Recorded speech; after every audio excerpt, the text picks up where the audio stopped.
মাটির দাম। একটি ছোট গ্রামে বাস করতেন একজন কৃষক।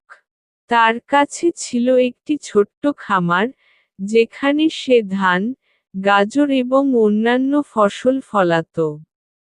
কৃষক খুব পরিশ্রমী ছিল, কিন্তু তার জীবন ছিল অনেকটাই সাধাসিধে। একদিন এক বড় শহর থেকে এক ব্যবসায়ী গ্রামে এসে পৌঁছাল। তিনি কৃষকের খামারে কাজ দেখতে গিয়েছিলেন।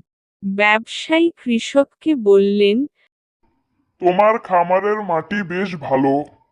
তুমি যদি এই জমি আমার কাছে বিক্রি করো, আমি অনেক টাকাও দিতে পারি। কৃষক কিছুক্ষণ ভাবল।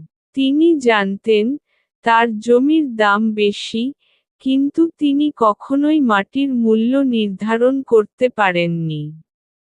কৃষক একটু চুপচাপ থেকে বললেন, মাটি কিভাবে বিক্রি করব? এই মাটি তো আমাদের জীবন। এই মাটি ছাড়া আমাদের আর কিছুই নেই। ব্যবসায়ী হাসলেন, তাহলে? তুমি যদি মাটি বিক্রি না করো, তাহলে তো তোমার খামার কাজে আসবে না। কৃষক তখন বললেন, ঠিক বলেছ। এই মাটি ছাড়া কিছুই হবে না। এই মাটি আমার দেহের সাথে মিশে গেছে। যতই টাকা পাই, এই মাটির কোনো দাম নেই।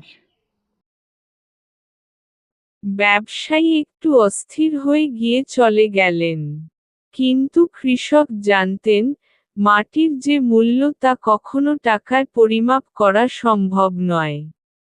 মাটি তার জীবন, তার জীবিকা, তার পরিচয়।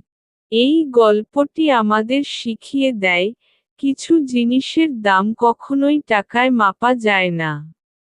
জীবন, সম্পর্ক ও পৃথিবী আমাদের মূল্যবান সম্পদ।